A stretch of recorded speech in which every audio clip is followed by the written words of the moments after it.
हरे कृष्ण। ओम नमो भगवते वासुदेवाय। ओम नमो भगवते वासुदेवाय। ओम नमो भगवते वासुदेवाय। ओम अज्ञानतिमिरान्धस्य ज्ञानाञ्जनशलाकया चक्षुरुन्मीलितं येन तस्मै श्रीगुरवे नमः। श्रीचैतन्यमनोभीष्टं स्थापितं येन भूतले स्वयं रूपकदा मह्यं ददाति स्वपदान्तिकम्। वन्देऽहं श्रीगुरो श्रीयुतपदकमलं श्रीगुरून् वैष्णवांश्च श्रीरूपं साग्रजातं सहगणरघुनाथान्वितं तं सजीवं साद्वैतं सावधूतं परिजनसहितं कृष्णचैतन्यदेवं श्रीराधा कृष्णपादान् सहगणललिता श्रीविशाखान्वितांश्च। हे कृष्णा करुणा सिन्धो दीनबन्धो जगत्पते गोपेश गोपिकान्त राधाकान्त नमोऽस्तु ते। तप्तकाञ्चन गौराङ्गी श्रीराधे वृन्दावनेश्वरी वृषभानुसुते देवी प्रणमामि हरिप्रिये। जय श्रीकृष्ण चैतन्य प्रभु नित्यानन्द श्री अद्वैत गदाधर श्रीवासादि गौर भक्तवृंद। हरे कृष्ण कृष्ण कृष्ण हरे हरे हरे राम राम राम हरे हरे। हरे कृष्ण कृष्ण कृष्ण हरे हरे हरे राम राम राम हरे। श्री श्री राधा गोविंद की जय। शील प्रभुपाद की जय। गुरु महाराज की जय। हरे कृष्ण हरे कृष्ण। എല്ലാവർക്കും പ്രണാമം. ശ്രീ ശ്രീ രാധാ ഗോവിന്ദ് മന്ദിർ ഇസ്കോൺ മാംഗ്ലൂരിന്റെ കീഴിലുള്ള ഹരേ കൃഷ്ണ ഇസ്കോൺ മാംഗ്ലൂരിന്റെ കീഴിലുള്ള ഭഗവത്ഗീത ക്ലാസ്സിലേക്ക് എല്ലാവർക്കും സ്വാഗതം. നമ്മള് ഹരേ കൃഷ്ണ. നമ്മള് ആദ്യത്തെ വിഭാഗമായിട്ടുള്ള 6 അധ്യായങ്ങള് അല്ലെ, കർമ്മയോഗത്തിലെ 6 അധ്യായങ്ങൾ നമ്മൾ പഠിച്ചു കഴിഞ്ഞു. ഇന്നിപ്പോ നമ്മള് ഭക്തിയോഗത്തിലേക്ക് വരികയാണ്. ഭക്തിയോഗത്തിലേക്ക് വരുന്ന 7ാമത്തെ അധ്യായം. അപ്പൊ നമ്മൾ പറഞ്ഞു ഒരു ചെപ്പ് പോലെയാണ് അല്ലെ, ഗോൾഡൻ ജ്വല്ലറി ബോക്സ് പോലെയാണ്. അപ്പൊ അതില് ഇങ്ങനെ രത്നഖചിതമായിട്ടുള്ള അതിന്റെ പുറം ഭാഗം, അതുപോലെയുള്ള ആ ഉജ്ജ്വലമായിട്ടുള്ള ശ്ലോകങ്ങൾ അനവധിയുണ്ട്. പറ്റുമെങ്കിൽ അതൊക്കെ നമ്മൾ ബൈഹാർട്ട് ചെയ്യാൻ നോക്കുക, അല്ലെങ്കിൽ അതിന്റെ അർത്ഥമെങ്കിലും ഒക്കെ പഠിച്ചു വെക്കുക. ഇപ്പൊ അഷ്ടാംഗ യോഗ എന്താണെന്ന് നമ്മൾ മനസ്സിലാക്കി. നിഷ്കാമ കർമ്മ യോഗ പരിശീലനത്തിലൂടെ നമുക്ക് അതിലേക്ക് എത്താം. ശരീരത്തിന്റെ ഈ എല്ലാ ഭാഗങ്ങളും ഉപയോഗിച്ച് ഭഗവാന്റെ പ്രീതിക്കാണ് നമ്മൾ ജീവിക്കേണ്ടത് എന്നൊക്കെ പറഞ്ഞു അല്ലേ. ഓ, അഷ്ടാംഗ യോഗ പരിശീലനം കൊണ്ട് എന്താ, നമ്മുടെ എല്ലാ ഇന്ദ്രിയ മനോ നിയന്ത്രണം സാധ്യമാവും നമുക്ക്. അങ്ങനെ ഭഗവാനിലേക്ക് ശ്രദ്ധ വരും അല്ലെ, മനസ്സ് ഭഗവാനില് ഊന്നി നിൽക്കാൻ നമുക്ക് സാധിക്കും. ഈ അധ്യായത്തിൽ പറയുന്നത് ഭൗതികവും ആധ്യാത്മികവുമായ എല്ലാത്തിൻ്റെയും പരമകാരണവും പരിപാലകനും ആയിട്ടുള്ള ഭഗവാൻ കൃഷ്ണൻ, കൃഷ്ണ തത്വം അതാണ്. ഈശ്വരൻ ആരാണ്, അദ്ദേഹത്തിന്റെ ഐശ്വര്യങ്ങൾ എന്തൊക്കെയാണ് എന്നൊക്കെയും നമുക്കിവിടെ പറഞ്ഞു തരുന്നുണ്ട്. ഹരേ കൃഷ്ണ.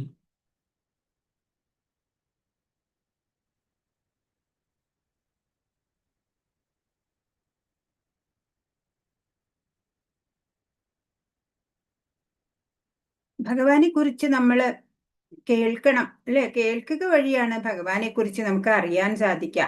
അപ്പോൾ ഈ ഭൗതിക ലോകം എത്ര നാൾ മുമ്പ് ഉണ്ടായി എന്ന് നമുക്ക് അറിഞ്ഞുകൂടാ അല്ലെ, ഒരു കോടിക്കണക്കിന് വർഷം മുമ്പായിരിക്കാം. ഈ ഭൗതിക ലോകത്തിന്റെ യജമാനൻ ആരാണെന്ന് പിന്നെ നമ്മൾ എങ്ങനെയാണ് അറിയുക അല്ലെ. ഈ യജമാനനെ ഇപ്പൊ 100 വർഷം മുമ്പുള്ള ഒരു കെട്ടിടം, ഒരു ബിൽഡിങ്ങോ എന്തോ അതിന്റെ വേറെ ബൗട്ട്സ് അറിയണമെന്നുണ്ടെങ്കിൽ നമ്മൾ രജിസ്ട്രാർ ഓഫീസിൽ പോയിട്ട് നമുക്ക് റെക്കോർഡ്സ് ഒക്കെ പരിശോധിച്ചാല് കണ്ടുപിടിക്കാൻ പറ്റിയേക്കാം. 500 വർഷം പഴക്കമുള്ളതാണെന്നുണ്ടെങ്കിലോ എങ്ങനെ ആരുടേതാന്നറിയാം.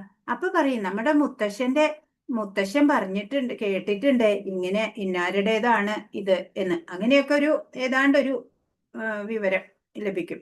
1000 വർഷം പഴക്കമുള്ളതോ അറിയാൻ ഒരു വഴിയും നമുക്കില്ല, അല്ലേ? അപ്പൊ പിന്നെ ഈ കോടിക്കണക്കിന് വർഷം പഴക്കമുള്ള ഈ ഭൗതിക ലോകത്തിന്റെ യജമാനനെ നമ്മൾ എങ്ങനെയാ അറിയണത്, അല്ലേ? ഓരോന്നും ഓരോ അറിവും നമുക്ക് എങ്ങനെയാ വരുന്നത്? 3 പ്രമാണങ്ങളുണ്ട് എന്നാ അറിവിന് വേണ്ടി സാധാരണ കാര്യങ്ങളൊക്കെ അറിയാൻ. ഒന്ന് പ്രത്യക്ഷ പ്രമാണാണ്. നമുക്കത് പ്രത്യക്ഷത്തിൽ കാണാൻ പറ്റും, അല്ലെ? കണ്ടിട്ട് അറിയാം. എന്നാൽ നമ്മുടെ ഇന്ദ്രിയങ്ങൾക്ക് പരിമിതികളുണ്ട്, അല്ലെ? നമ്മുടെ കണ്ണിന് അത്ര പെർഫെക്റ്റ് ഒന്നും അല്ല. ഇപ്പൊ ഈ അങ്ങനെയുള്ള അറിവ് പൂർണ്ണമാണ് എന്ന് നമുക്ക് ധരിക്കാൻ പറ്റില്ല. അത് കാരണം ധൃതരാഷ്ട്രര്, ദുര്യോധനൻ, ശകുനി ഇവരുടെയൊക്കെ മുമ്പില് പ്രഭു ശ്രീകൃഷ്ണൻ പ്രത്യക്ഷ രൂപത്തിൽ ഉണ്ടായിരുന്നു ഭഗവാൻ. അവർക്ക് ഭഗവാനാണെന്നൊന്നും അറിയാൻ സാധിച്ചിട്ടില്ല.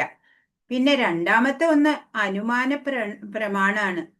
പുക ദൂരെ കാണുകയാണ്, നമ്മൾ വിചാരിക്കും, നമുക്ക് പറയാം, ഓ അവിടെ തീ കത്തുന്നുണ്ട്, അതാണ് പുക വരുന്നത് എന്ന് പറയാം.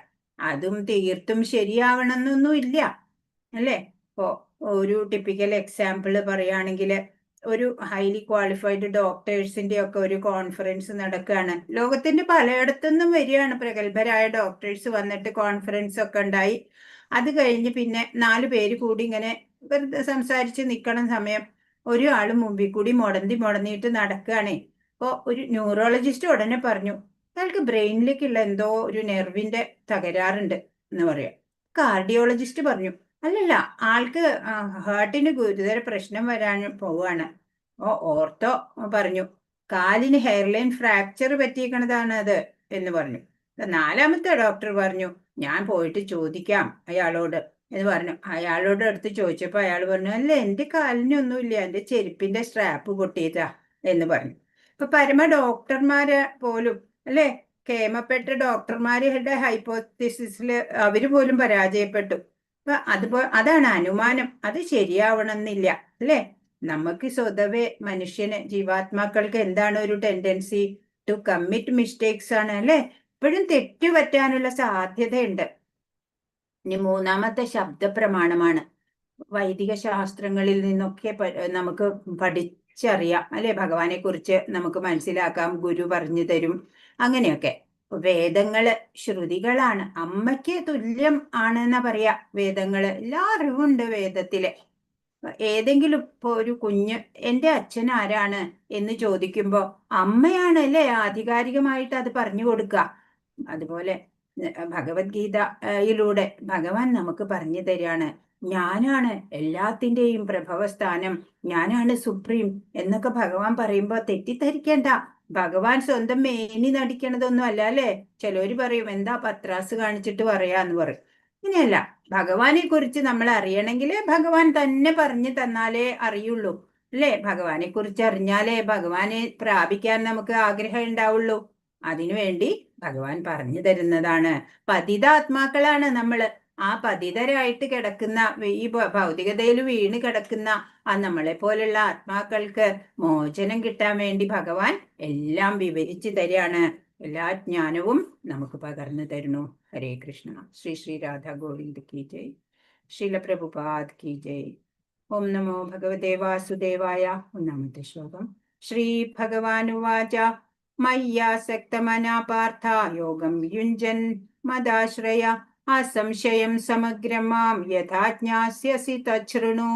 തത് ശൃണു എന്നാണ് ശ്രീ ഭഗവാൻ പറഞ്ഞു, ഹേ കുന്തിപുത്ര, എന്നെ കുറിച്ചുള്ള പൂർണ്ണബോധത്തോടെ എന്നിൽ ആസക്തമായ മനസ്സോടുകൂടി യോഗം പരിശീലിക്കുന്നത് കൊണ്ട് സംശയങ്ങൾ നീങ്ങി എന്നെ പൂർണ്ണമായി അറിയാൻ കഴിയുന്നത് എങ്ങനെയെന്ന് പറയാം, കേൾക്കൂ.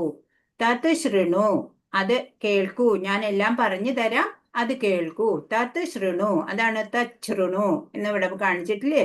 തത് ശൃണു. ഇപ്പൊ പറഞ്ഞു, ഭഗവാൻ പറയാണ്, അർജുന, എന്നെ കുറിച്ചുള്ള പൂർണ്ണബോധത്തോടെ എന്നിൽ ആസക്തമായ മനസ്സോടുകൂടി യോഗം പരിശീലിക്കുന്നത് കൊണ്ട് നിനക്ക് സംശയങ്ങളൊക്കെ നീങ്ങും. മാത്രല്ല, എന്നെ നിനക്ക് പരിപൂർണമായിട്ട് അറിയാനും കഴിയും. അതെങ്ങനെയാണ് എന്ന് ഞാൻ പറഞ്ഞു തരാം, കേൾക്കൂ. ഭഗവാനെ അറിയാൻ ആദ്യം നമ്മൾ കേൾക്കണം. ഇപ്പൊ നവതാ ഭക്തി സാധനകളില് ശ്രവണമാണ് ആദ്യം, അല്ലെ? ശ്രവണം, കീർത്തനം, വിഷ്ണു സ്മരണം, അങ്ങനെ നമുക്കറിയാം. ഇപ്പൊ ശ്രവണത്തിലൂടെ നമുക്ക് കൂടുതലും മനസ്സിലാക്കാം. പ്രത്യക്ഷ പ്രമാണത്തിലൂടെ കണ്ട് അറിയാൻ പലതും സാധിക്കില്ല നമുക്ക്. ഇപ്പൊ കോവിഡ് പാൻഡമിക് വന്നിട്ട് അല്ലേ, കൊറോണ കാണില്ല, പക്ഷെ നമ്മളത് വിശ്വസിച്ചു.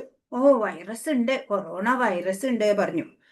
അനുമാന പ്രമാണം എന്ന് പറഞ്ഞ ഇപ്പൊ കുക്കറിനകത്ത് നമ്മൾ കടല ഇട്ടു, 3 വിസിൽ വന്നു. അപ്പൊ നമ്മൾ വിചാരിക്കും അല്ലേ, വെന്തിട്ടുണ്ടാവും എന്ന് വിചാരിക്കും.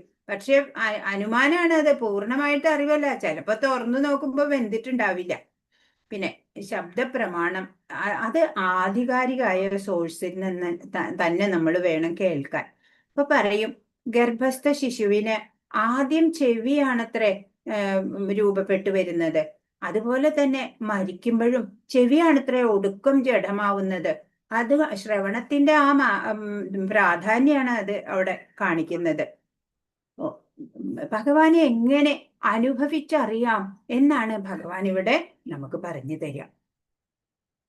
കൃഷ്ണനിൽ മനസ്സ് സ്ഥിരമായി ഊന്നുന്നത് കൊണ്ട് പരമസത്യം എന്തെന്ന് പൂർണ്ണമായി അറിയാൻ കഴിയും. കൃഷ്ണനിൽ സർവവിഭൂതികളും തികഞ്ഞിട്ടുണ്ട്. പൂർണ്ണവും ശാസ്ത്രാനുസൃതവുമായ ജ്ഞാനം കൃഷ്ണനാണ്. കൃഷ്ണാവബോധത്തിന്റെ പൂർണ്ണതയിൽ സംശയാതീതമായ പരമജ്ഞാനം കൃഷ്ണൻ തന്നെ എന്ന് മനസ്സിലാവും. അപ്പോ നമ്മൾ എന്ത് വേണം? ഭഗവാനെ അറിയണം എന്നുണ്ടെങ്കിൽ ഭഗവാന്റെ കൃപ തന്നെ വേണം നമുക്ക്. ഭഗവാനെ കുറിച്ച് പൂർണ്ണ ജ്ഞാനം ആർക്കുള്ളത്? ഭഗവാന് മാത്രമേ ഉള്ളൂ. നമുക്ക് എത്ര പഠിച്ചാലും നമുക്ക് ഭഗവാനെ കുറിച്ച് മുഴുവനായിട്ടൊന്നും അറിയില്ല. അപ്പോ ഭഗവാനിൽ മനസ്സൂന്നാം. അങ്ങനെ ഭഗവാനെ അറിയണം, നമ്മൾ പൂർണ്ണമായി അറിയാൻ ശ്രമിക്കുക. ഭഗവാൻ എല്ലാ വിഭൂതികളുടെയും സമ്പന്നനാണ് അല്ലെ, ഷഡൈശ്വര്യ സമ്പന്നൻ. ഇപ്പൊ പൂർണ്ണവും ശാസ്ത്ര അനുസൃതവുമായ ജ്ഞാനം എന്ന് പറയുന്നത് ഭഗവാൻ തന്നെയാണ്. കൃഷ്ണാവബോധത്തിന്റെ പൂർണ്ണതയിൽ സംശയാതീതമായ പരമജ്ഞാനം കൃഷ്ണൻ തന്നെ എന്ന് മനസ്സിലാവും. കൃഷ്ണാവബോധത്തിൽ ഉറച്ചു നിന്ന് ആ ഡിവോഷണൽ സർവീസ് ഒക്കെ ചെയ്തു വരുന്ന ആൾക്ക് സംശയമൊന്നും പിന്നെ ഉണ്ടാവില്ല. ഭഗവാൻ തന്നെ പരമദിവ്യോത്തമ പുരുഷൻ എന്ന് മനസ്സിലാവും. കൃഷ്ണനിൽ നിന്നോ കൃഷ്ണാവബോധം ഉദിച്ച ഭക്തനിൽ നിന്നോ കേൾക്കുന്നത് കൊണ്ട് മാത്രമേ ഒരാൾക്ക് കൃഷ്ണന്റെ ശാസ്ത്രം ഗ്രഹിക്കാൻ കഴിയൂ. അപ്പൊ ആരിൽ നിന്ന് നമ്മൾ കേൾക്കണം? ഭഗവാനിൽ നിന്ന് തന്നെ കേൾക്കണം. ഭഗവാന് മാത്രമാണ് ഭഗവാനെ കുറിച്ച് പൂർണ്ണമായിട്ട് അറിയണുള്ളൂ. നമ്മൾ എത്ര ശാസ്ത്രത്തിലോ ഗുരുവിന്റെ അടുത്തോ പഠിച്ചാലും നമുക്ക് പൂർണ്ണമായിട്ടൊന്നും ഭഗവാനെ അറിയാൻ പറ്റില്ല. എന്നാലും നമ്മള് കൃഷ്ണനിൽ നിന്ന് കേൾക്കുക, അല്ലെങ്കിൽ ഒരു കൃഷ്ണ ഭക്തനിൽ നിന്ന് കേട്ട് മനസ്സിലാക്കുക. അപ്പൊ കുറച്ചൊക്കെ നമുക്ക് മനസ്സിലാവും. അപ്പൊ നമ്മൾ ധരിക്കും അത് പരിപൂർണ ജ്ഞാനായി എന്ന്. അത് എപ്പോഴും പരിപൂർണ്ണൊന്നും ആവില്ല. കൃഷ്ണാവബോധ യോഗാനുഷ്ഠാനം കൊണ്ട് മാത്രം പരമസത്യം, ജീവാത്മാക്കൾ, ഭൗതിക പ്രകൃതി എന്നിവയെക്കുറിച്ചും അവയുടെ നാനാവിധങ്ങളായ ആവിഷ്കാരങ്ങളെ കുറിച്ചുമുള്ള എല്ലാ അറിവും തനിയെ ലഭിക്കും. കൃഷ്ണാവബോധം യോഗം എന്ന് പറഞ്ഞ കർമ്മം അല്ലെ, കർമ്മയോഗമാക്കിയിട്ട് ചെയ്യണ്ട്. നമ്മൾ ഡിവോഷണൽ സർവീസ് ചെയ്യണ്ട്. നമ്മള് ഞാനാണ് ചെയ്യുന്നത് എന്ന ഭാവമില്ലാതെ സ്വധർമ്മം ചെയ്യുക, ഉടമസ്ഥാവകാശം ഇല്ലാതെ ചെയ്യുക, ഫലേച്ഛ ഇല്ലാതെ ചെയ്യുക. അപ്പൊ അത് യോഗമായി മാറും അല്ലെ. അപ്പോഴ് അതിന് കർമ്മഫലങ്ങളൊന്നും ബാധിക്കില്ല. അങ്ങനെ നമ്മൾ ചെയ്ത് പരിശുദ്ധരായിട്ട് ഭക്തിയിൽ ഉറയ്ക്കണം. അങ്ങനെ ഭഗവാനെ കുറിച്ച് നമ്മൾ അറിയണം. രണ്ടാമത്തെ ശ്ലോകം. ജ്ഞാനം തേഹം സവിജ്ഞാനമിതം വക്ഷ്യാമ്യശേഷത യജ്ഞാത്വാനേഹ ഭൂയോന്യ ജ്ഞാതവ്യമവശിഷ്യത്തെ. വൈഷയിക ജ്ഞാനത്തെയും അതീന്ദ്രിയ ജ്ഞാനത്തെയും ഞാൻ ഇനി പൂർണ്ണമായി വിശദീകരിച്ചു തരാം. അതറിഞ്ഞാൽ പിന്നെ നിനക്ക് വേറെ ഒന്നും അറിയേണ്ടതായിട്ടില്ല. ഏതൊക്കെയാ? ഭൗതികമായിട്ടും ആധ്യാത്മികമായിട്ടും ഒക്കെയുള്ള ആ ജ്ഞാനം ഉണ്ടല്ലോ, അത് ഞാൻ ഇനി നിനക്ക് പൂർണ്ണമായിട്ട് പറഞ്ഞു തന്നേക്കാം. അതറിഞ്ഞു കഴിഞ്ഞാ പിന്നെ നിനക്ക് വേറെ ഒന്നും ഇനി അറിയേണ്ടതായിട്ടില്ല ഈ ലോകത്തില്. എന്താണോ അറിയേണ്ടത് അത് മുഴുവനും പറഞ്ഞു തരാം എന്ന് ഭഗവാൻ പറയാണ്. ഭൗതിക പ്രപഞ്ചത്തെയും അതിനു പിന്നിലുള്ള ചേതനയെയും ഈ രണ്ടിന്റെയും ഉറവിടത്തെയും കുറിച്ചുള്ള അറിവാണ് സമഗ്രമായ ജ്ഞാനം. എന്തൊക്കെ അറിയണം നമ്മള്?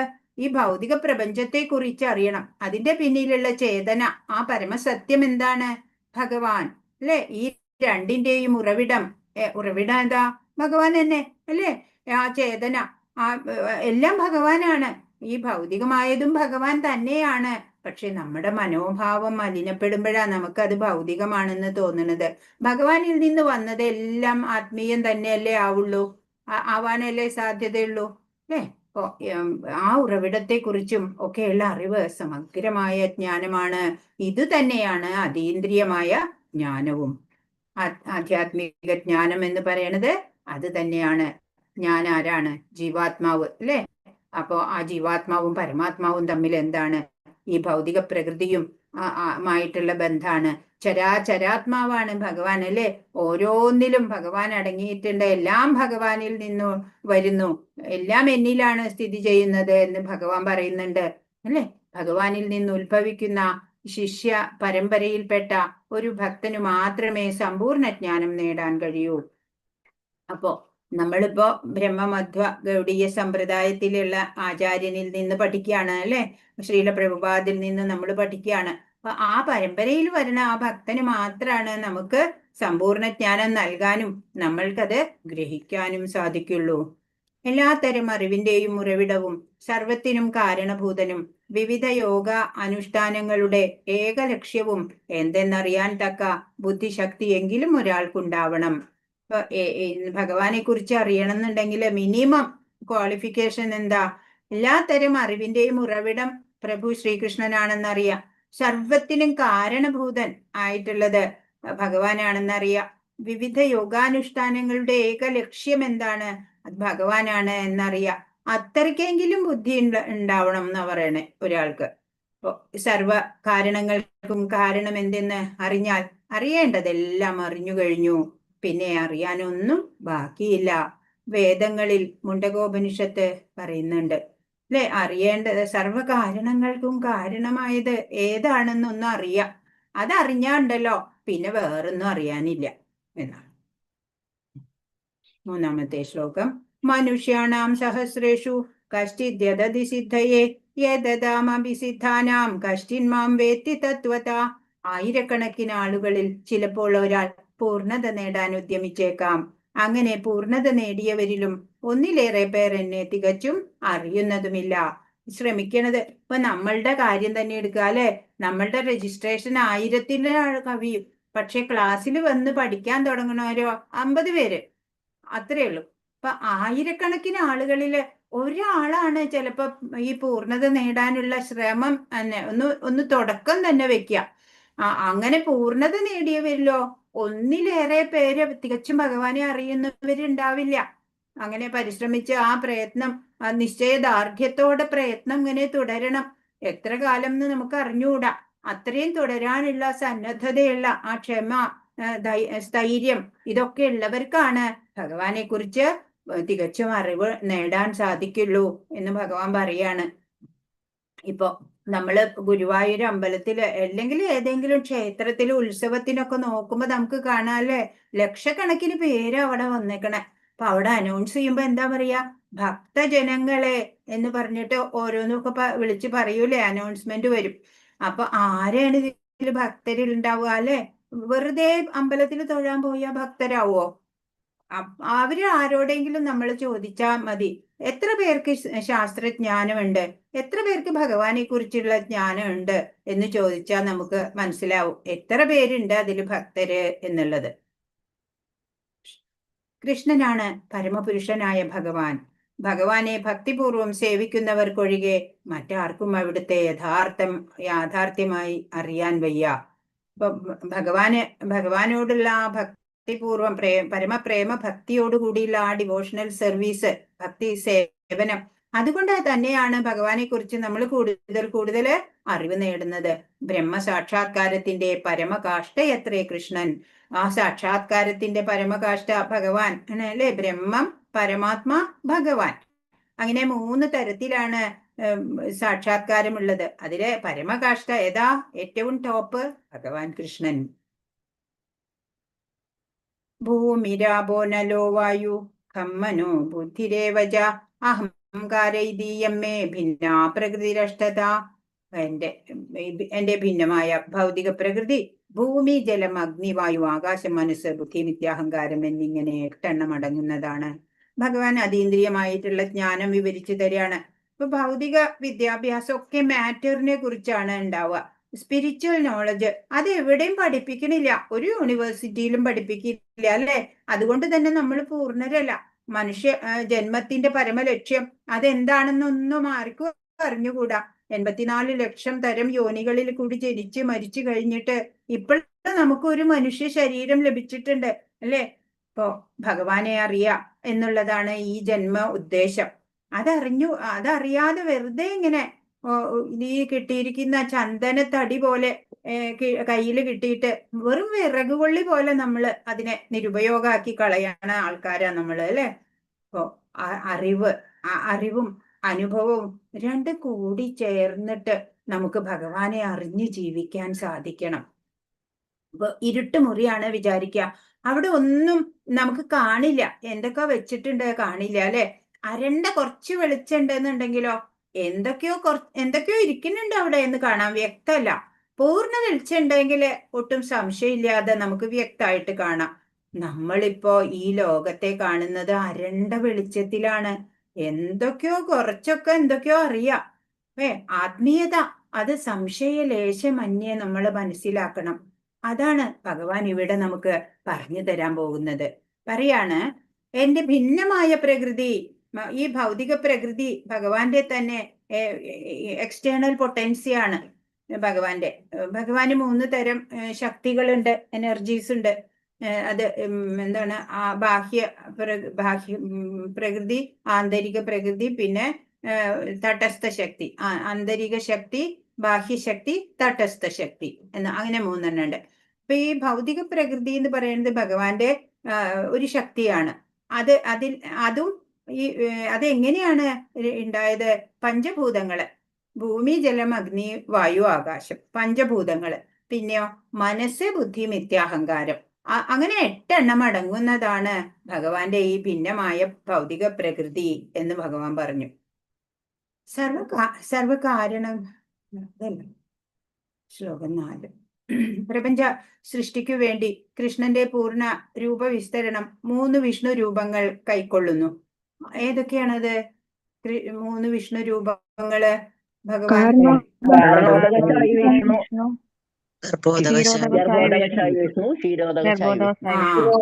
അതെ, കാരണോദകശായി വിഷ്ണു, ക്ഷീരോദകശായി വിഷ്ണു, അല്ല രണ്ടാമത് ഗർഭോദകശായി വിഷ്ണു, പിന്നെ ക്ഷീരോദകശായി വിഷ്ണു.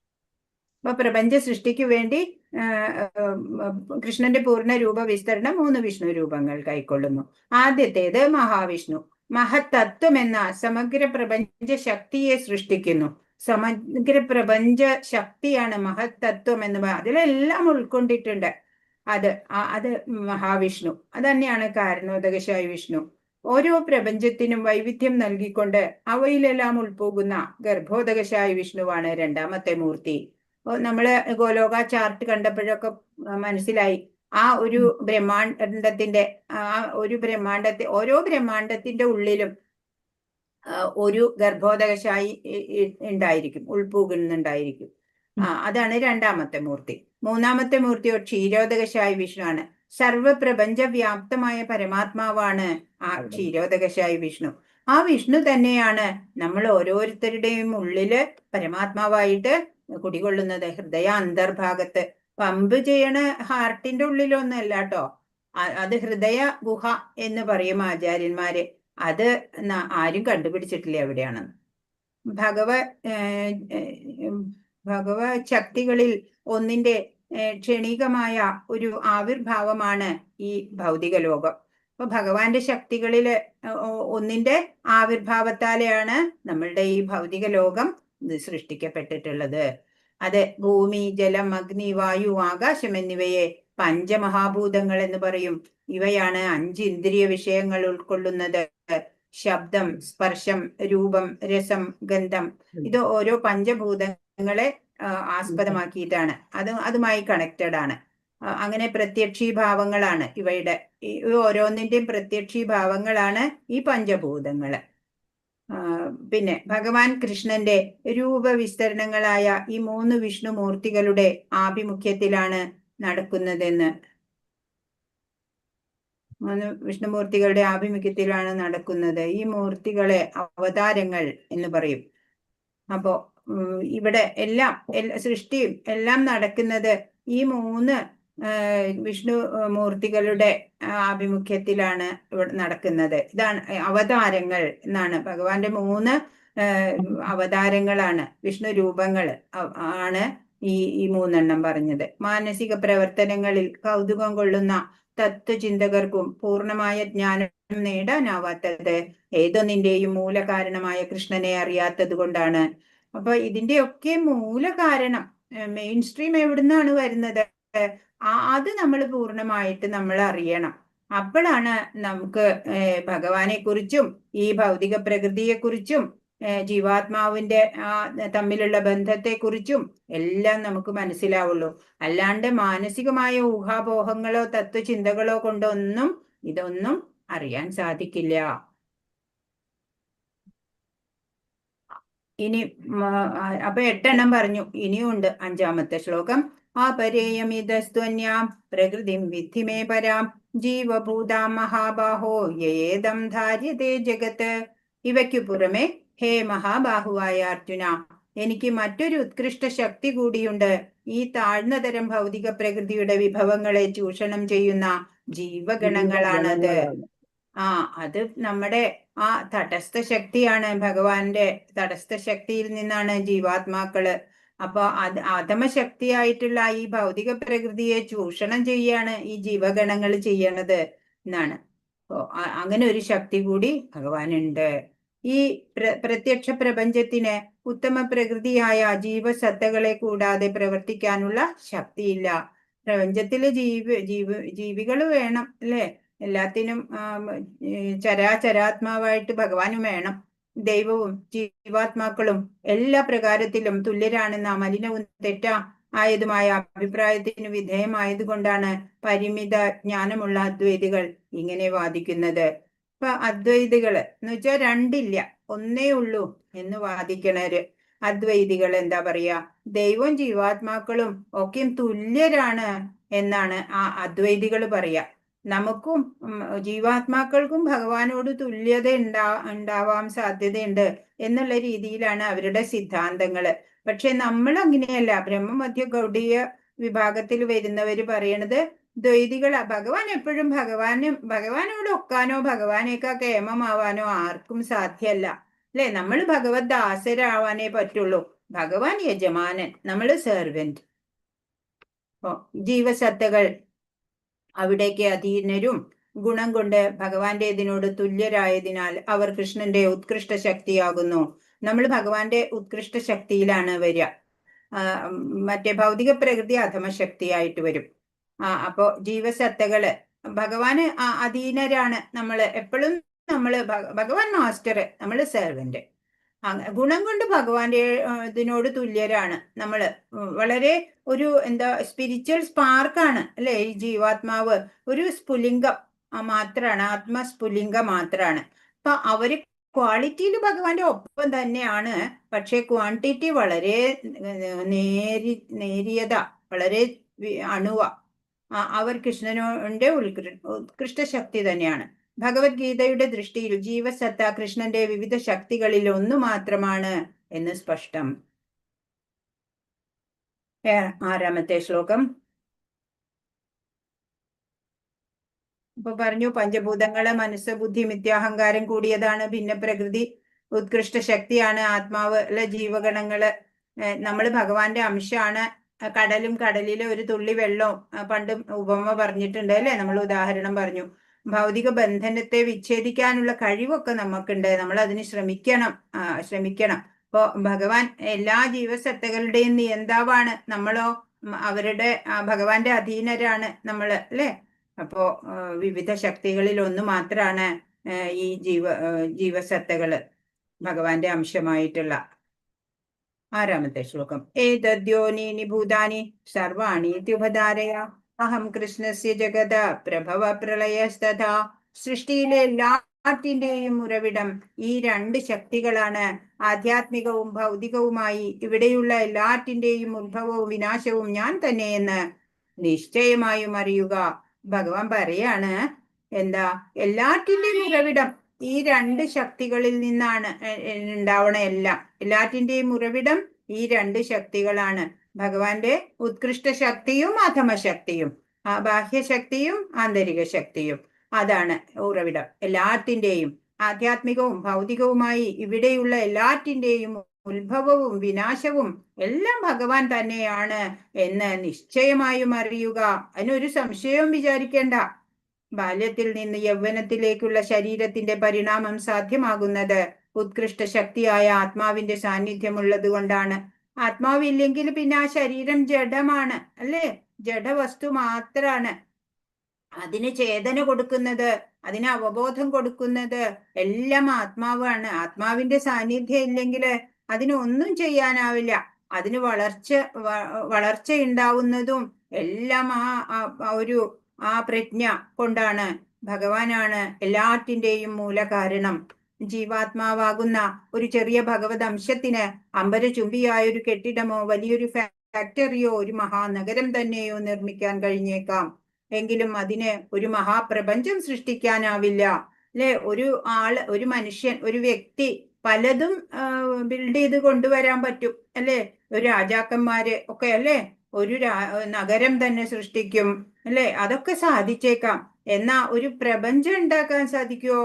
എത്ര കേമനാണെങ്കിലും ഭഗവാന് മാത്രാണ് അത് സാധിക്കുള്ളൂ. ഹരേ കൃഷ്ണ. 7ാമത്തെ ശ്ലോകം. മത്ത പരതരം നാന്യത് കിഞ്ചിദസ്തി ധനഞ്ജയ മയി സർവമിതം പ്രോതം സൂത്രേ മണിഗണായിവ. നല്ല ഉജ്ജ്വലമായിട്ടുള്ള ഒരു ശ്ലോകാണ്. പരതരം എന്നാണ് ഇവിടെ, പലതരമല്ല, പര എന്നാണ്. അപ്പോ ഹേ ധനഞ്ജയ, എന്നേക്കാൾ ശ്രേഷ്ഠമായൊരു സത്യമില്ല. മുത്തുകൾ നൂലിന്മേൽ എന്ന പോലെ സർവവും എന്നിൽ ഇണക്കി കോർക്കപ്പെട്ടിരിക്കുന്നു. ഭഗവാൻ പറയാണ്, ഈ ഭഗവാനെക്കാട്ടിൽ ശ്രേഷ്ഠമായിട്ട് ഒരു സത്യം ഇല്ല ഈ പ്രപഞ്ചത്തില്. ഏതുപോലെ മുത്തുകള് നൂലിന്മേൽ ഇങ്ങനെ കോർത്തിട്ട് ഇങ്ങനെ സ്റ്റഡി ആക്കി വെച്ചേക്കും. ഒരു മാല ഭയങ്കര ഡിസിപ്ലിൻഡ് ആയിട്ട് ഇരിക്കും, അല്ലെ? മുത്തുകള് കോർത്തിട്ട് അല്ലാണ്ട് മുത്തുകൾ വെച്ചാലോ ഛിന്ന ഭിന്നമായി പോകും, അല്ലെ? അപ്പൊ സർവവും അതുപോലെ സർവവും എന്നിൽ ഇണക്കി കോർക്കപ്പെട്ടിരിക്കുകയാണ് എന്ന് ഭഗവാൻ പറയാണ്.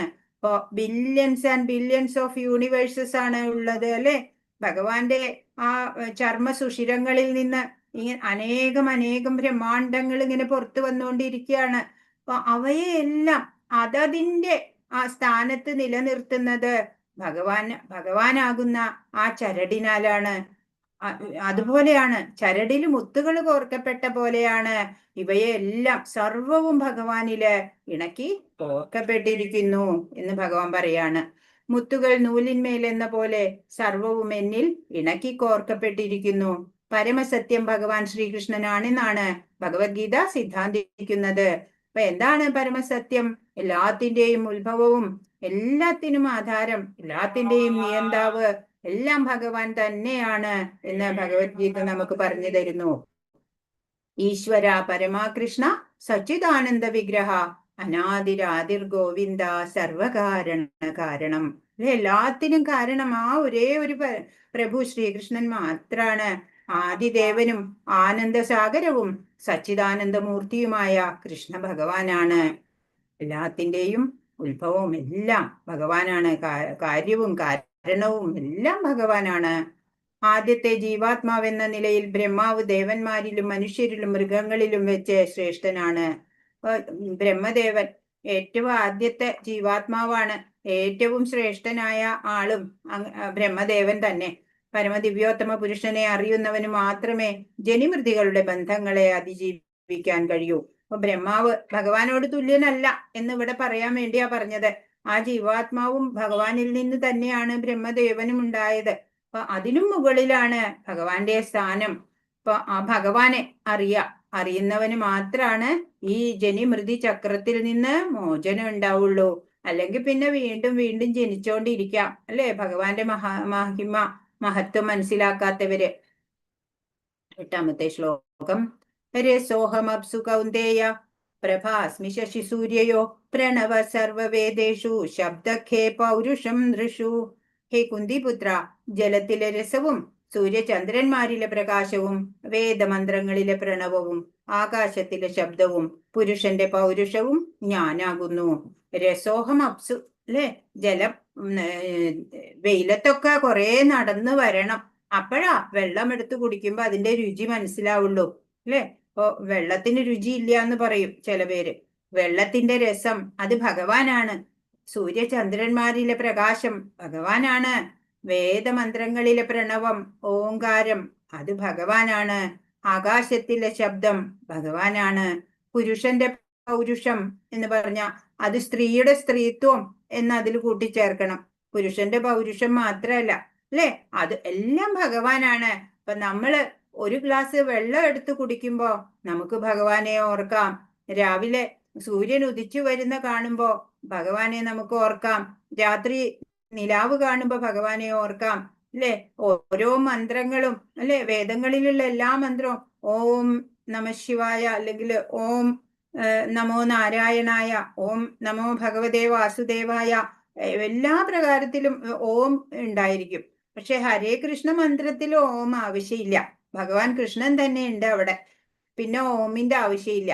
അതുപോലെ എല്ലാം ഇവിടെ ഓരോന്നും നമ്മൾ കാണുമ്പോ അതില് ഭഗവാനെ അനുഭവിച്ചറിയാൻ സാധിക്കണം. അതാണ് ഒരു സാധകന്റെ വിജയം. അങ്ങനെ ഒരു നിമിഷം പോലും ഭഗവാനെ വിസ്മരിക്കാൻ സാധിക്കാത്ത വിധത്തില് വേണം നമ്മുടെ ജീവിതചര്യ ചിട്ടപ്പെടുത്താനും, നമ്മുടെ ചിന്തകള്, നമ്മുടെ മനസ്സ് ഒക്കെ ശുദ്ധീകൃതമാക്കാൻ. അങ്ങനെ വേണം നമുക്ക് സാധിക്കുള്ളൂ. ഓരോന്നും കാണുമ്പോ ഇതില് ഭഗവാന്റെ ടച്ച് എങ്ങനെയാണ് എന്ന് നമ്മൾ നോക്കണം. ഇവിടെ കുറച്ച് എക്സാമ്പിൾസ് മാത്രമാണ് ഇവിടെ പറയുക. ബാക്കി മുഴുവൻ നമ്മൾ സ്വയം കണ്ടുപിടിക്കണം. വെള്ളത്തിന്റെ ക്രിയാത്മക തത്വം, സൂര്യചന്ദ്രന്മാരുടെ പ്രകാശപൂരങ്ങൾ, അതീന്ദ്രിയ നാദമാകുന്ന ഓങ്കാരം ഭഗവാനെ അഭിസംബോധന ചെയ്യുന്നതിനുള്ളതാണ്. വിശ്വവ്യാപ്തമാണ് കൃഷ്ണാവബോധത്തിന്റെ മണ്ഡലം. ഈ അവബോധം ഉദിച്ചവൻ അനുഗ്രഹീതനുമാകുന്നു. ഭഗവാനെ അനുഭവിച്ചറിയാം, ഭഗവാനെ കുറിച്ച് കേട്ടറിയാം, അനുഭവിച്ചറിയാം. അങ്ങനെ വേണം ഭഗവാനെ കുറിച്ച് നമ്മൾ മനസ്സിലാക്കാൻ. ചരാചരാത്മാവായിട്ടുള്ള ആ ഭഗവാൻ എന്തിലും ഏതിലും ഭഗവാൻ കുടികൊള്ളുന്നുണ്ട് എന്ന് നമ്മൾ അറിയണം. ആ ഭഗവാന്റെ ശക്തി നമ്മൾ ഓരോന്നും കാണുമ്പോ നമുക്ക് ഭഗവാന്റെ ആ ശക്തി നമുക്ക് അവിടെ അനുഭവിച്ചറിയാറാവണം. ഹരേ കൃഷ്ണ. 9ാമത്തെ ശ്ലോകം. പുണ്യോ ഗന്ധപൃഥിവ്യാം ച തേജശ്ചാസ്മി വിഭാവസൗ ജീവനം സർവഭൂതേഷു തപശ്ചാസ്മി തപസ്വിഷു.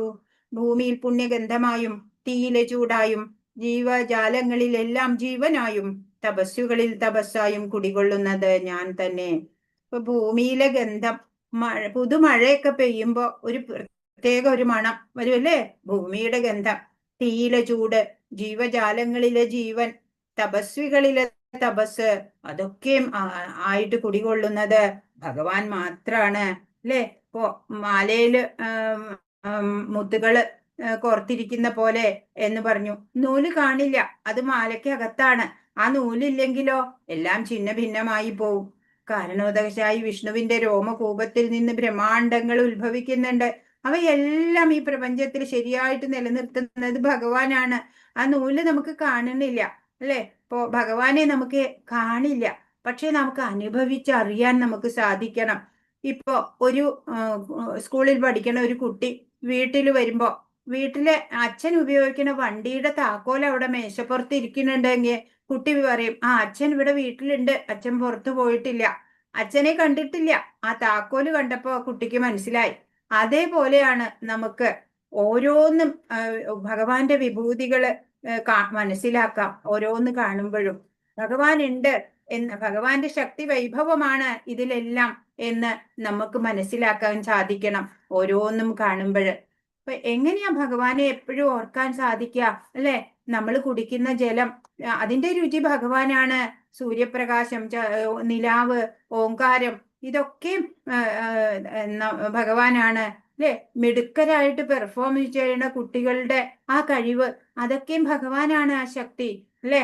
അങ്ങനെ നമുക്ക് മനസ്സിലാക്കാൻ സാധിക്കണം ഭഗവാനെ.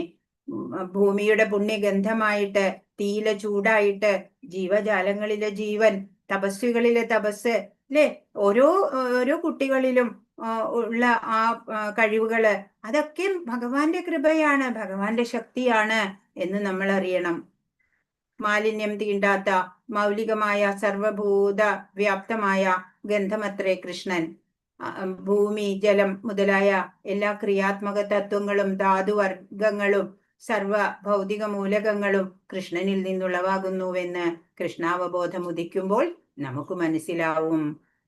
എല്ലാം ഭഗവാനിൽ നിന്നാണ് ഉണ്ടാവുന്നത്. മാലിന്യം തീണ്ടാത്ത സർവഭൂതവ്യാപ്തമായ ഗന്ധമാണ് കൃഷ്ണൻ. എല്ലാ ഭൂതങ്ങളിലും ഭഗവാൻ അധിവസിക്കുന്നുണ്ട് എന്ന് നമ്മൾ അറിയണം. ഒരിക്കല് ശ്രീല പ്രഭുപാദ് ഇങ്ങനെ മോർണിംഗ് വാക്കിന് പോവായിരുന്നു സാൻ ഫ്രാൻസിസ്കോയില്. കുറെ ശിഷ്യര് കൂടെ ഉണ്ട്. അപ്പോള് ശിഷ്യൻ പറയാണ്, സൺറൈസ് കണ്ടപ്പോ പറയാണ്, ഓ സ്വാമി എത്ര ഭംഗിയാണ് അല്ലേ സൺറൈസ് എന്ന് പറയാ. അപ്പൊ പ്രഭുപാദ് പറഞ്ഞു, ആ അതെ അതെ നല്ലതാണ്. ഈ പെയിന്റിങ് ഇത്ര നല്ലതാണെങ്കില് ഇതിന്റെ പിന്നിലുള്ള പെയിന്റർ എത്ര നല്ലതായിരിക്കും. ഇപ്പൊ പ്രഭുപാദ് ആ സൺറൈസ് അല്ല കാണുന്നത്, ആ സൺറൈസിന്റെ പിന്നിലുള്ള ശക്തിയെയാണ് ദർശിച്ചത്. അതുപോലെ ഒരു പൂവിന്റെ മണം അല്ലെ, ആ മണം ഇത്രയും സുഗന്ധപൂരിതമായ ഒരു പുഷ്പം ഭഗവാനാണ് നിർമ്മിച്ചത്. അപ്പൊ ആ ഭഗവാൻ എത്ര മണം ഉണ്ടാവും അല്ലെ. അങ്ങനെ ചിന്തിക്കാൻ ഓരോന്നും കാണുമ്പോൾ നമുക്ക് സാധിക്കണം. 10ാമത്തെ ശ്ലോകം. ബീജം മാം സർവഭൂതാനാം വിദ്ധി പാർത്ഥ സനാതനം ബുദ്ധിർബുദ്ധിമതാമസ്മി തേജസ്തേജസ്വിനാമഹം. കുന്തിപുത്ര, സർവജീവജാലങ്ങളുടെയും ആദി ബീജം ഞാനാണെന്ന് നീ അറിയണം. ബുദ്ധിമാന്മാരുടെ ബുദ്ധിയും ശക്തിയും തേജസ്വികളുടെ തേജസ്സും ഞാൻ തന്നെ. പറയാണ് അർജുന, എല്ലാ ജീവജാലങ്ങളുടെയും ആദി ബീജം ഞാനാണ്.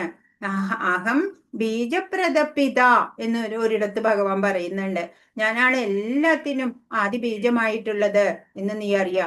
ബുദ്ധിമാന്മാരുടെ ബുദ്ധി, ശക്തി, തേജസ്വികളുടെ തേജസ് എല്ലാം ഭഗവാനാണ് എന്ന് നമുക്ക് ഓരോന്നും കാണുമ്പോ നമുക്ക് ഭഗവാനെ മനസ്സിലാക്കാൻ സാധിക്കണം. അതിന്റെ പിന്നിലുള്ള ആ ശക്തി ഭഗവാന്റെ ശക്തിയാണെന്ന് അറിയണം. അതാണ് നമ്മുടെ വിജയം. അപ്പൊ നമ്മൾ ഭഗവാനെ അനുഭവിച്ചറിയും. എല്ലാ നേരവും ഭഗവാനെ നമുക്ക് സ്മരിക്കാൻ സാധിക്കും. പ്രപഞ്ചത്തിലെ ജീവിവർഗങ്ങൾ 84 ലക്ഷം, ഇവയുടെ എല്ലാം ആദിമ ബീജം കൃഷ്ണനാണ്. ബ്രഹ്മം അവ്യക്തിഗതവും പരബ്രഹ്മം വ്യക്തിഗതവുമാണ്. ബ്രഹ്മം എന്ന് പറഞ്ഞാൽ അതൊരു ബ്രഹ്മജ്യോതിയാണ് അല്ലെ. ഭഗവാനിൽ നിന്ന് വരുന്ന ജ്യോതിസാണ് ബ്രഹ്മം. പരബ്രഹ്മമാണെങ്കിലോ വ്യക്തിഗതമാണ്. ബ്രഹ്മജ്യോതിസിന് അവ്യക്തിഗത രൂപമില്ല, എന്നാ പരബ്രഹ്മം രൂപമുണ്ട്. അവ്യക്തിഗതമായ ബ്രഹ്മം വ്യക്തിഭാവത്തിൽ നിലകൊള്ളുന്നുവെന്നാണ് ഭഗവത്ഗീതയുടെ സിദ്ധാന്തം. ആ ബ്രഹ്മം അവ്യക്തിഗതമായത് ആണെങ്കിലും പക്ഷെ അത് വ്യക്തിരൂപത്തിൽ നിലകൊള്ളുന്നുണ്ട്. അത് ഭഗവാൻ ശ്രീകൃഷ്ണനാണ് എന്ന് ഭഗവത്ഗീത നമുക്ക് പറഞ്ഞു തരുന്നു. ബുദ്ധിയില്ലെങ്കിൽ ആർക്കും പ്രവർത്തിക്കാനാവില്ല. താനാണ് ബുദ്ധിക്ക് കാരണമെന്ന് കൃഷ്ണൻ പറഞ്ഞിട്ടുണ്ട്.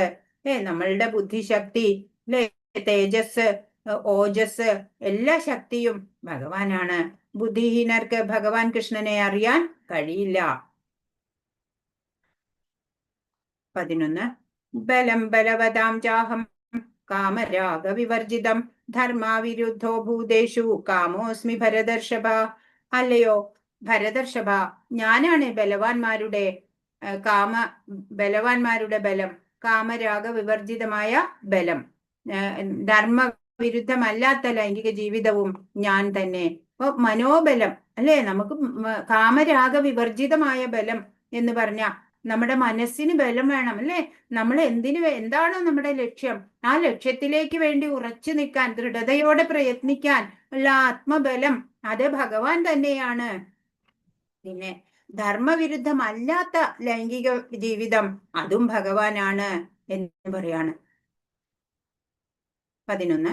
ധർമാനുസൃതമായ ലൈംഗിക ജീവിതം സന്താനോത്പാദനത്തിന് വേണ്ടിയാണ്.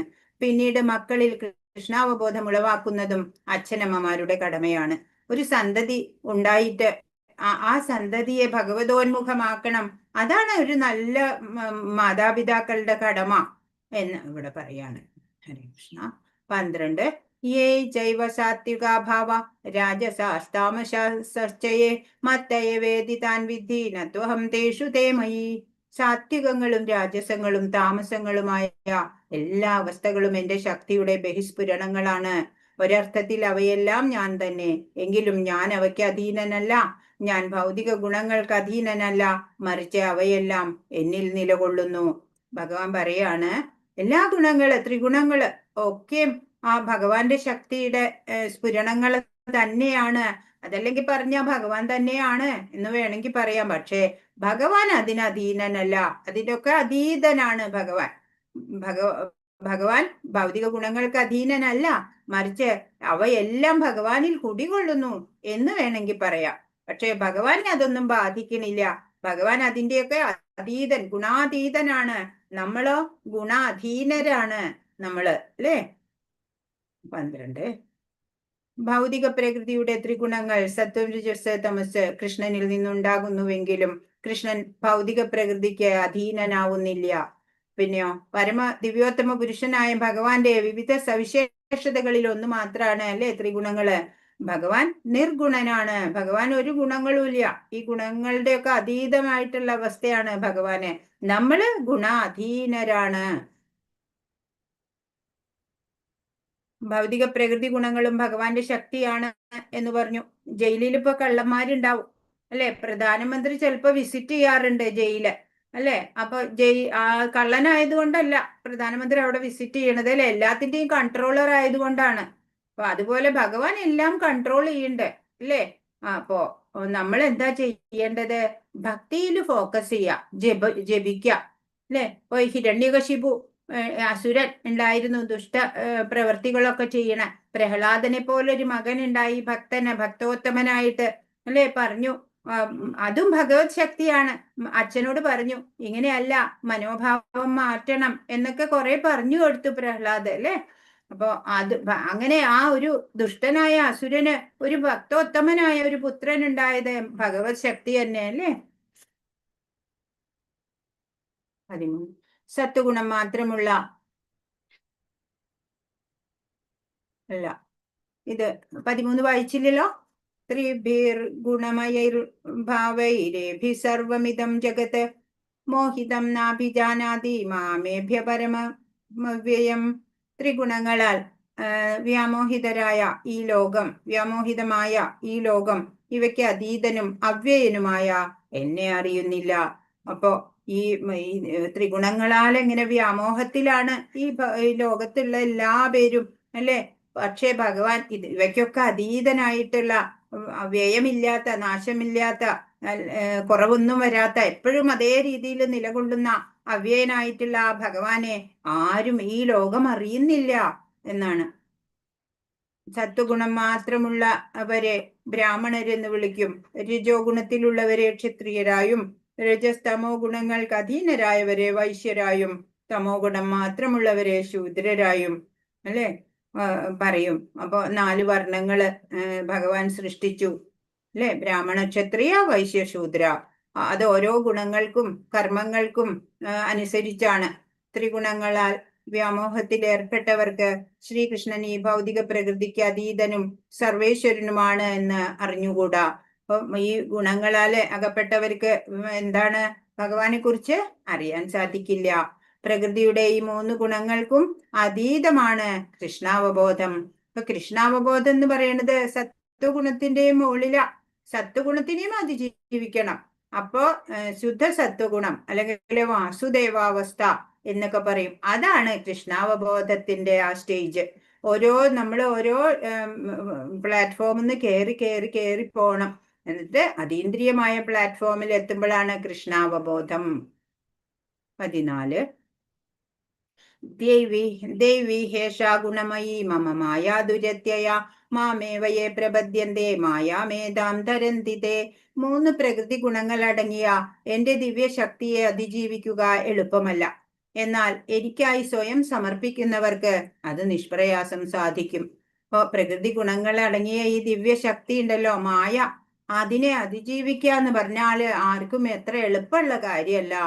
എന്നാലോ ഭഗവാന് സ്വയം സമർപ്പിതരായവർക്കോ നിഷ്പ്രയാസം അതിൽ നിന്ന് മോചനം കിട്ടും എന്ന് ഭഗവാൻ പറഞ്ഞു തരികയാണ്.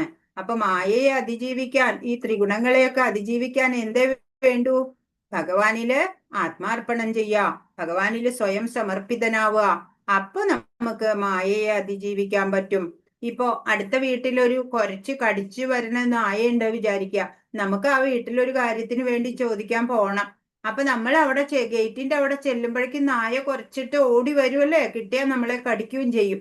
അപ്പൊ അഴയ്ക്കും അതിന്റെ ഉടമസ്ഥൻ വന്നിട്ട് മാറി നിക്ക എന്ന് പറഞ്ഞു കഴിഞ്ഞാൽ ആ നായ മാറി ഒതുങ്ങി പോവും അല്ലേ. അപ്പൊ നമുക്ക് അങ്ങോട്ട് കടന്നു ചെല്ലാം. അതേപോലെയാണ് ഈ മായ. ഭഗവാനിൽ നിന്നുള്ളതാണ് ഈ മായ. അതിനെ അതിജീവിക്കണമെങ്കിൽ എന്ത് വേണം? ഭഗവാനിൽ തന്നെ ശരണാഗതി ചെയ്യണം. അപ്പൊ മായ പിന്നെ നമ്മളെ ആക്രമിക്കില്ല. അതാണ് ഇവിടെ ഉദാഹരണമായിട്ട് പറയാൻ പറ്റുമോ. 14 ജീവാത്മാക്കളെല്ലാം അവിടുത്തെ ശക്തിയുടെ അംശങ്ങളാകയാൽ അവയ്ക്കും ദിവ്യത്വമുണ്ട് അല്ലേ. നമുക്കറിയാം ഭഗവാന്റെ അംശം തന്നെയാ നമ്മളൊക്കെ. പക്ഷേ ഭൗതിക ശക്തിയുമായുള്ള സമ്പർക്കം കൊണ്ട് അതിന്റെ മൗലികമായ ദിവ്യപ്രഭാവം മൂടപ്പെട്ടിരിക്കുന്നു. നമ്മളിവിടെ ഈ ഭൗതികതയിൽ കൂടുതൽ കൂടുതൽ അറ്റാച്ച്ഡ് ആവുകയാണ് അല്ലെ. അത് തോറും നമ്മുടെ ഈ മൗലികമായിട്ടുള്ള ദിവ്യപ്രഭാവം ഉണ്ടല്ലോ, ഈ കൃഷ്ണപ്രേമം, ഈ ദൈവികത, അതൊക്കെ മൂടിപ്പോയി നമ്മളിപ്പോ ആസുരീ സ്വഭാവത്തിലുള്ള ആൾക്കാരായി മാറി. ഉപാധിബദ്ധനായ ആത്മാവിനെ നിത്യബദ്ധൻ എന്ന് പറയും. അപ്പൊ നമ്മളിവിടെ ബദ്ധാത്മാക്കളായിട്ട് ഇങ്ങനെ കിടക്കുകയാണ്, നിത്യബദ്ധരാണ് നമ്മളിപ്പോ. ഇതിൽ നിന്നൊന്ന് മോചനം നേടണല്ലേ. ഗുണം എന്ന വാക്കിന് കയർ എന്നും അർത്ഥമുണ്ട്. ബദ്ധനായ ജീവൻ വ്യാമോഹത്തിന്റെ പാശങ്ങളാൽ കെട്ടിവരിയപ്പെട്ടിരിക്കുകയാണ്. നമ്മളിവിടെ ഓരോന്നിന്റെ പിന്നാലെ വിഷയാസക്തിയിൽ ഇങ്ങനെ മുഴുകി ആ ഗുണങ്ങളാല് ആ കയറാല് കെട്ടി വെക്കപ്പെട്ടേക്കുക, നമ്മളെ കെട്ടിയിട്ടിരിക്കുക. കൃഷ്ണന്റെ പാദപത്മങ്ങളിൽ സ്വയം സമർപ്പിക്കുക മാത്രമാണ് ഭൗതിക പ്രകൃതിയുടെ അലംഘനീയമായ പിടുത്തത്തിൽ നിന്ന് വിടുതി നേടാനുള്ള ഒരേ ഒരു ഉപായം. വേറെ മാർഗമൊന്നുമില്ല. ഒരൊറ്റ വഴിയേ ഉള്ളൂ. എന്താണ്? ഭഗവാന്റെ ആ പാദങ്ങളിൽ അങ്ങോട്ട് സ്വയം സമർപ്പിതനാവുക അല്ലേ. ഭഗവാനെ അങ്ങോട്ട് ശരണം പ്രാപിക്കുക. അത് മാത്രമേ ഉള്ളൂ വഴി. വേറെ ഒരു മാർഗമില്ല. കുറെ പണമുണ്ട്, പദവി ഉണ്ട്, അതുകൊണ്ടൊന്നും ഒരു കാര്യമില്ല. മാമേവ എന്ന വാക്കുകൾ പ്രാധാന്യമർഹിക്കുന്നു. മാം എന്നാൽ കൃഷ്ണനെ, വിഷ്ണുവിനെ മാത്രം ആശ്രയിക്കുക. മാം ഏവ, എന്നെ മാത്രം. അല്ലാതെ ബ്രഹ്മാവിനെയോ ശിവനെയോ ഒന്നുമല്ല ആശ്രയിക്കേണ്ടത്. ഈ മായയെ, ത്രിഗുണങ്ങളെ അതിജീവിക്കാൻ ആ ഭഗവാനെ തന്നെ ആശ്രയിക്കണം. ഹരേ കൃഷ്ണ.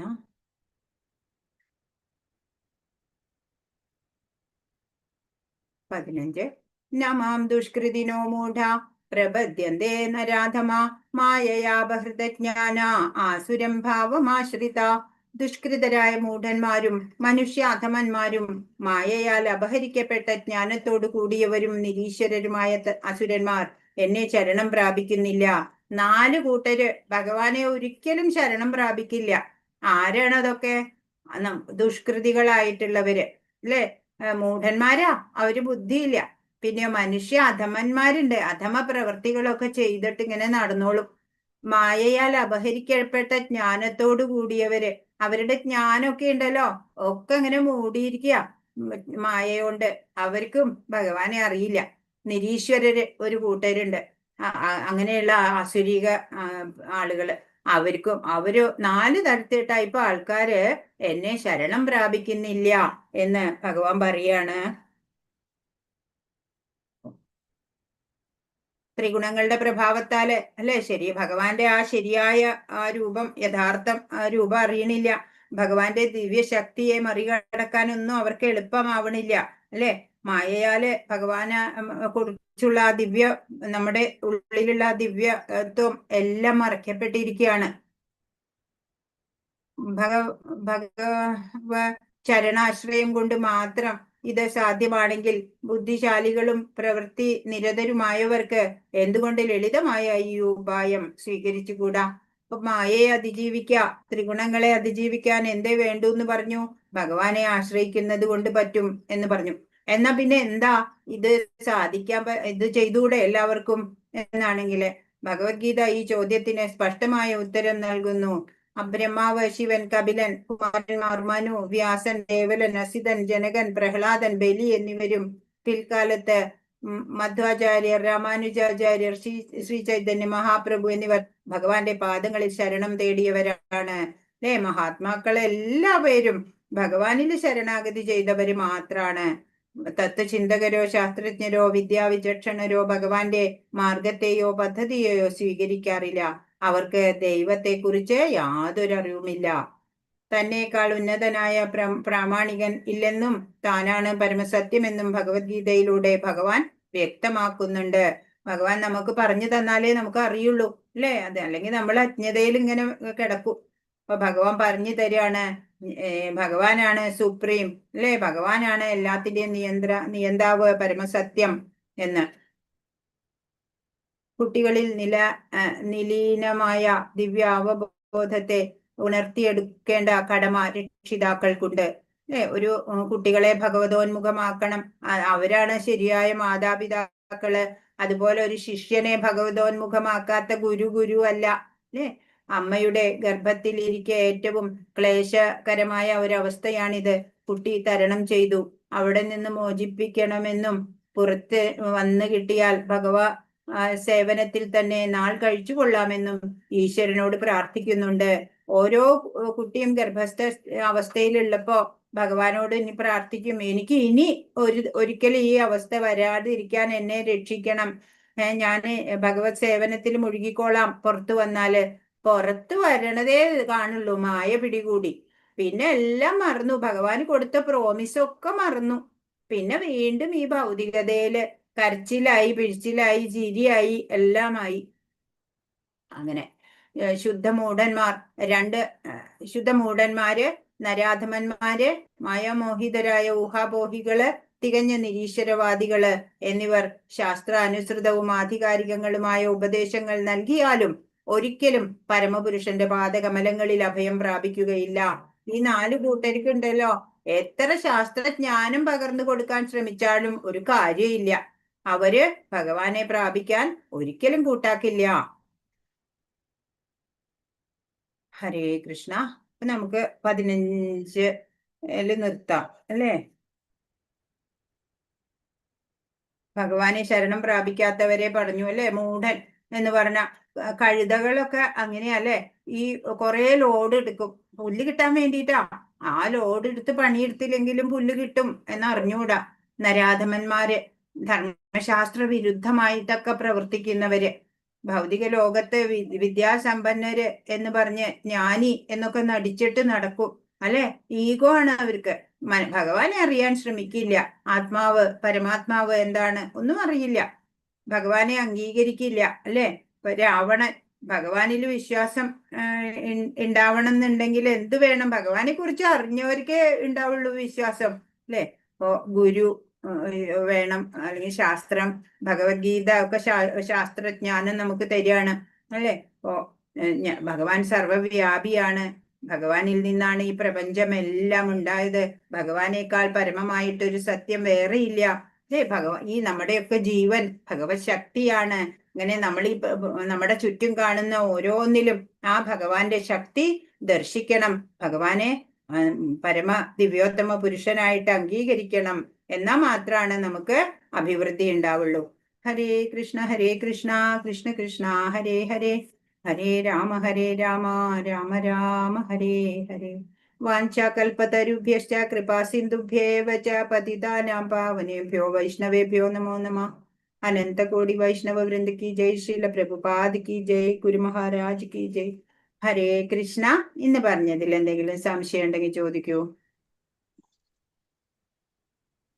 ഹരേ കൃഷ്ണ. ഹരേ കൃഷ്ണ മാതാജി. ആ, ഭഗവാൻ ശ്രീകൃഷ്ണൻ വിഷ്ണുവിന്റെ 3 രൂപത്തിൽ അവതരിക്കുന്നുണ്ടല്ലോ. അതിൽ ആദ്യത്തത് മഹാവിഷ്ണു തന്നെ കാരണോദകശായി വിഷ്ണു. അപ്പൊ എല്ലാ ജീവജാലങ്ങളുടെയും സൃഷ്ടി അങ്ങനെയാണോ? അതെ, അല്ല, ബ്രഹ്മാണ്ടങ്ങളൊക്കെ ഉണ്ടാവണത് കാരണോദകശായി വിഷ്ണുവിൽ നിന്നാ. ബ്രഹ്മാണ്ടങ്ങൾ. പിന്നെ ഗർഭോദകാശി വിഷ്ണു ആണോ അന്നേരം? അതെ, ഗർഭോദകശായി വിഷ്ണു ഓരോ ബ്രഹ്മാണ്ടത്തിനകത്തും പ്രവേശിക്കും. ഗർഭോദകശായി വിഷ്ണുവായിട്ട് ഭഗവാൻ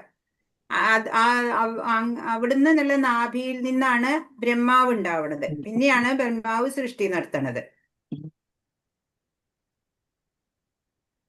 പിന്നെ ക്ഷീരോദകശായി, അതാ ഓരോ ബ്രഹ്മാണ്ടത്തിലും ഉണ്ട് ക്ഷീരോദകശായി വിഷ്ണുവായിട്ടും ഉണ്ട്. ആ ക്ഷീരോദകശായി വിഷ്ണു തന്നെയാണ് ഓരോ അന്തര്യാമിയായിട്ട് പരമാത്മ രൂപേണ ഓരോരുത്തരുടെയും ഉള്ളില്.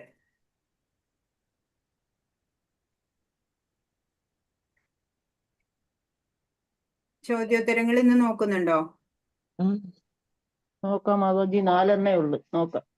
എഴുതിയൊരു വായിക്കൂ. അതീന്ദ്രിയ ജ്ഞാനം എന്നാൽ എന്താണ്? ഭൗതിക പ്രപഞ്ചത്തെയും അതിന് പിന്നിലുള്ള ചേതനയും ഈ രണ്ടിന്റെയും ഇവിടത്തെ കുറിച്ചുള്ള അറിവാണ് സമഗ്രമായ ജ്ഞാനം. ഇതാണ് അതീന്ദ്രിയ ജ്ഞാനം.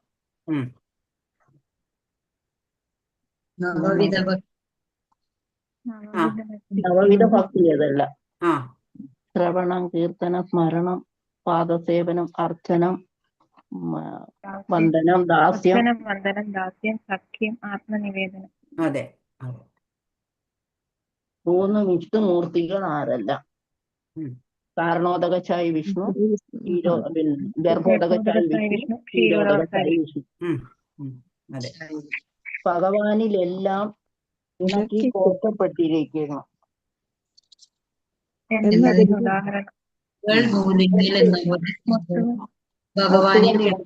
നൂലിന്മേൽ എന്ന പോലെ സർവവും ഭഗവാനിൽ ഇണക്കി കോർക്കപ്പെട്ടിരിക്കുന്നു.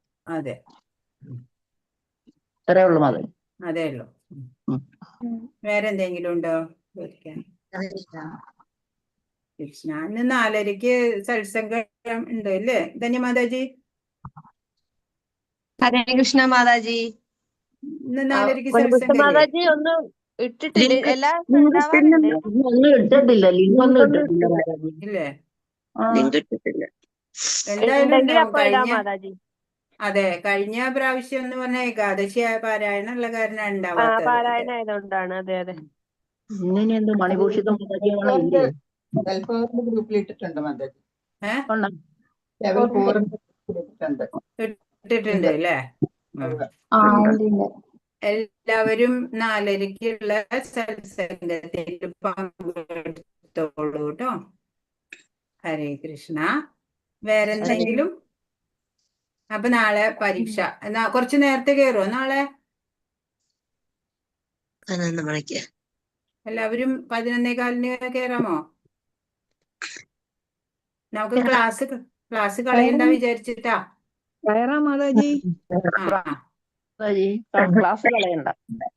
അത് വിചാരിച്ചിട്ടാ. പരീക്ഷ കുറച്ച് സമയത്തേക്കല്ലേ ഉണ്ടാവുള്ളൂ. 10 എണ്ണം, ഒരു ചെറിയൊരു സെന്റൻസ്, 10 സെന്റൻസ് എഴുതാൻ എത്ര നേരം വേണം? അത് കഴിഞ്ഞാ ക്ലാസ്. അതെ, ക്ലാസ്. അപ്പൊ നമുക്ക് വേഗം L2 കഴിഞ്ഞാലല്ലേ അടുത്തടുത്ത ക്ലാസ്സുകളിലേക്ക് കയറി പോകാൻ പറ്റുള്ളൂ.